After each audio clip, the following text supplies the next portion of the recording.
Good morning on what is a cool, grey and cloudy day. It is Tuesday the 8th of August. I've got a nice hot cup of tea.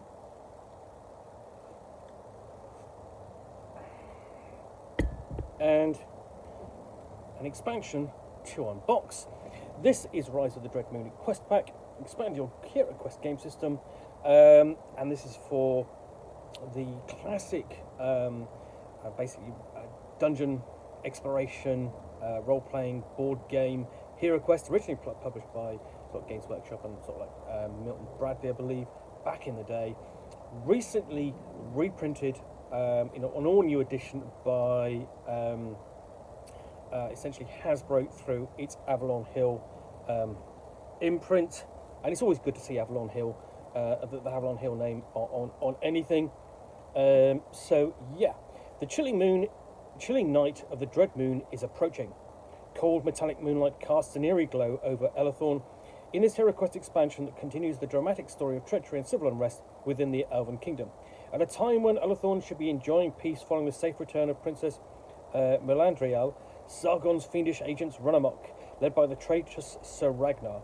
Playing as one of the HeroQuest's brave heroes, you must seek the aid of the Cadre of the Raven's Veil and finally free Elathorn from Sargon's vile clutches. And be wary, heroes, for Sargon's forces grow ever stronger with the rise of the Dread Moon. Features 10 exciting quests and specially designed figures, furniture and game cards. So what you get is here, you've got contents is quest book featuring 10 quests, 29 finely detailed miniatures, 2 mirror stands, 58 game cards, cardboard tile sheet, and it's all given on the back there. So, and you've got really kind of fantastic artwork, which echoes that of the original board game. You know, you've got that hero, you know, in the middle of a mass of enemies with his sword, you know, ready to strike. But you've actually got all of the heroes there because you know you've got the dwarf and the wizard and the barbarian. So let's have a look inside, shall we?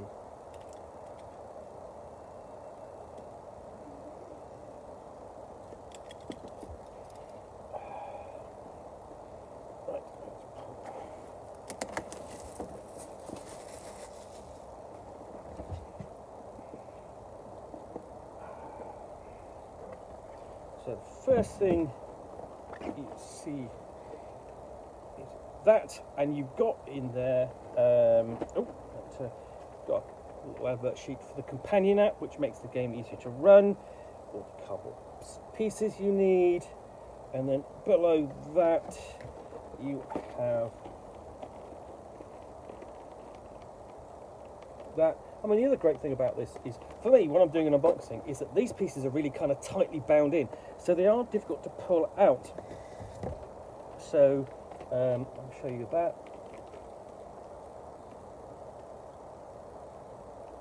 So something had to fall out, but at least it was that. So what we've got in here is, well, okay, nice and ordinary. Start off with a table. And a bit of a door there. I'll just show you each of these.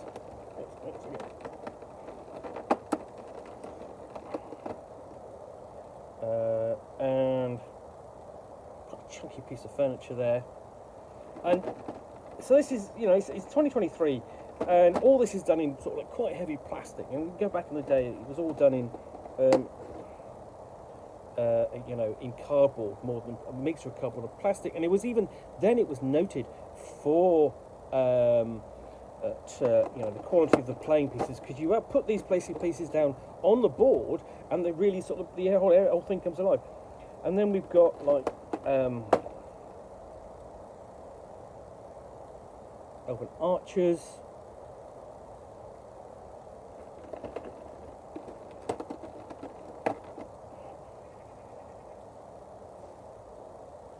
and warriors. So you've got 2 of those. And interestingly, so basically they are similar figures, but they're just slightly different in the, you know, one's pointing left, one's pointing right. That adds a nice little bit of difference. we have like an acolyte, skeletal acolyte.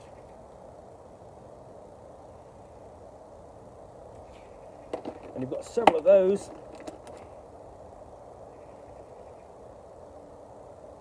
And I'm not going to say that's an elven ninja, but she's basically she's got a chain and dagger effect there.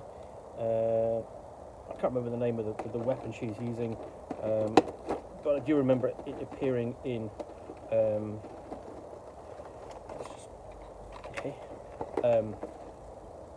in when I was playing Legend of the Five Rings. You have the knight character. I think that's going to be the new player character. Okay, so I've shown you all that, all the miniatures so far, but you know, I mean, that's not it. That's not just what you get, because you pull that tray up and you've got even more. You've got even more. So let's have a look at these. We've got like a tomb or sarcophagi. That's an nice piece. I mean, the addition of sort of like just the extra element of the clear plastic adds quite a lot of detail to that. We have a pair of statues.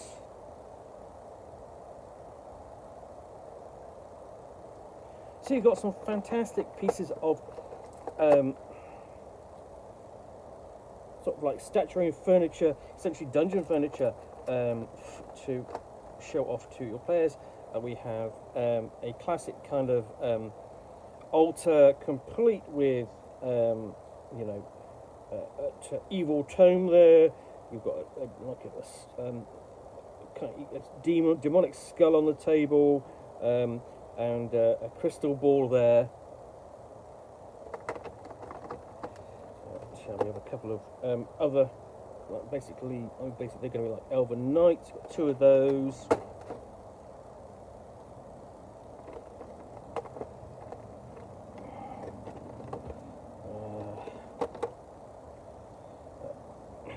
Elves with sort of like short swords and hand crossbows.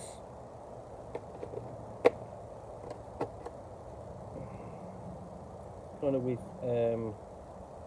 double hand axe. And I'm not saying that they're not necessarily drow or dark elves. I mean, they look like it, don't they? And it's the purple colour sort of makes you going, okay, that was sort of like a glaive. And then we have a spirit or a ghost.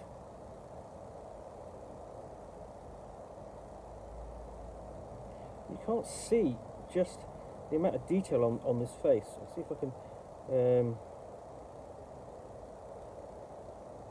You just see that in profile.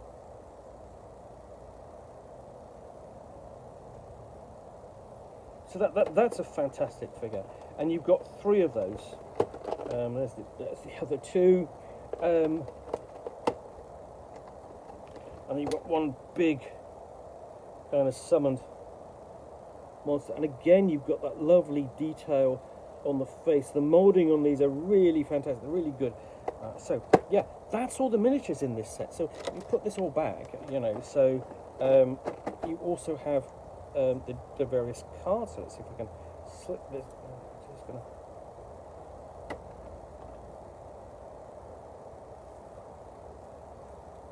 Is that going to come off? There we go, I've got on. Undo that. Slip the card out. Come on. Just trying to be gentle with these cards, and they don't want to come out. There we go.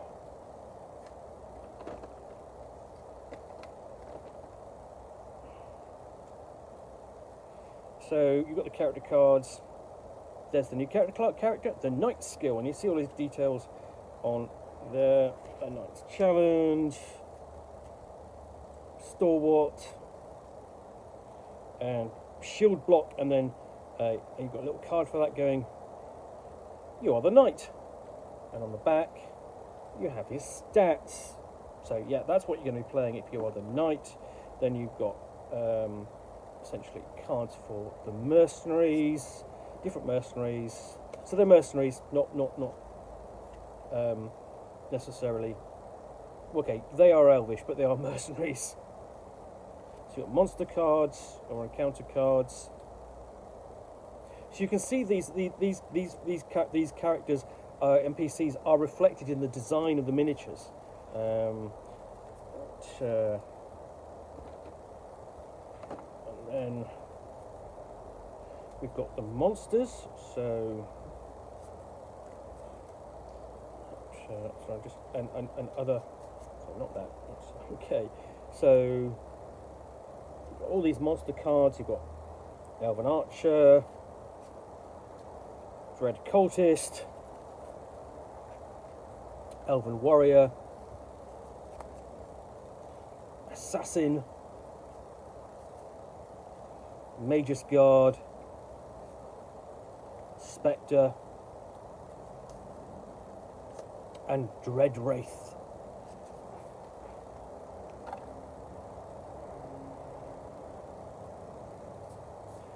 And then beneath that, that's the next set of cards. We have treasures. So mysterious flower, multiple mysterious flowers,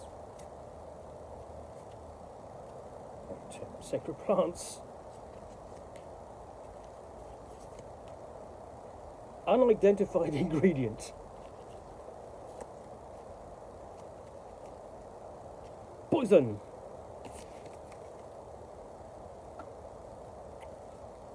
dread spells for your evil villain. Just 3 of those, and these are channel undead, summon spectres, and dreadlights. Equipment.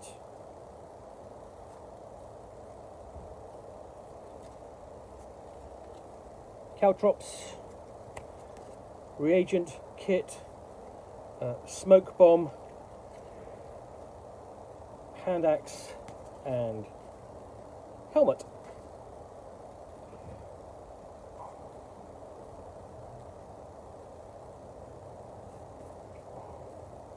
Artifacts: Raven's Talon, Cloak of Shadows,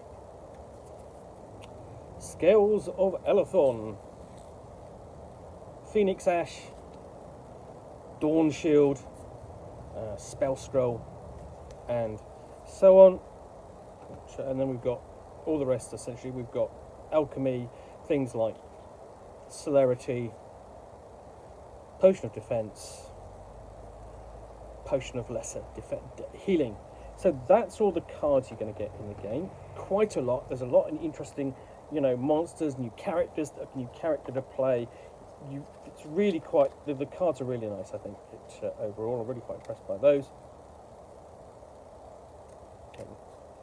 Just slot those back in place.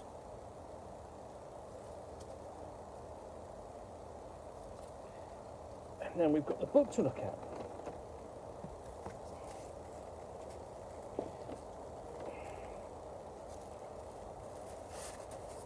So this is presented in landscape format.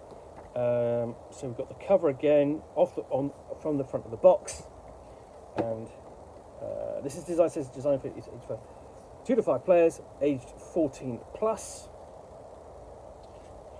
and we have details of the underground market and a description of all the contents in the expansion, and component descriptions and locations. How to play the quests and all that. You've got the spectres there, and you've got the dread cultists. Talk about the additional artifact cards, how to handle things like elven mercenaries and drinking potions. You've got full stats there for the elven mercenaries, and the fact that you can actually hire them. A message from the mentor.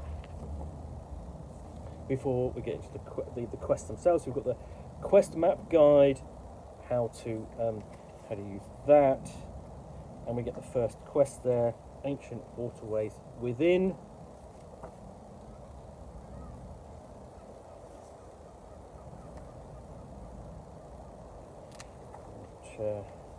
Dreading the downpour, and so on. And all of this is just using the core base set with this expansion. You know, the map never changes in terms of its basic layout. It's just the different areas of the map you're using, and you're essentially dressing up with the different artifacts from this expansion.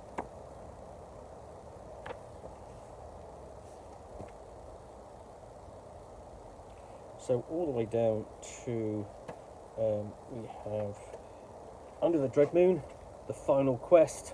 I'm going to show off every quest. And then a conclusion, again a word from the mentor, and treasure and artifact reference. So we've got a reference there for all of the cards, and so on. Stats for the monsters, and a description to the monsters of Everthorn. The plain map, and then design. You've got a basic quick and dirty guide. Very quick, very dirty guide to creating your own event quests. So yeah, that is everything in Rise of the Dread Moon for HeroQuest, published by Hasbro through Avalon Hill.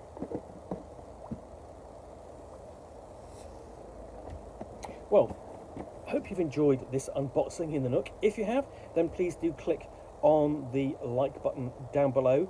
And if you've got any comments or feedback, I do appreciate you taking the time to post those.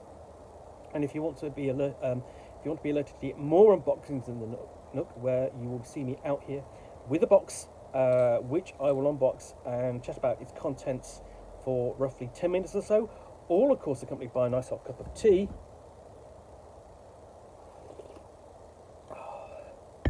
Then please do click on the subscribe button down below. Thanks again for watching another unboxing in the Nook. I will be back again soon with another one. Bye for now.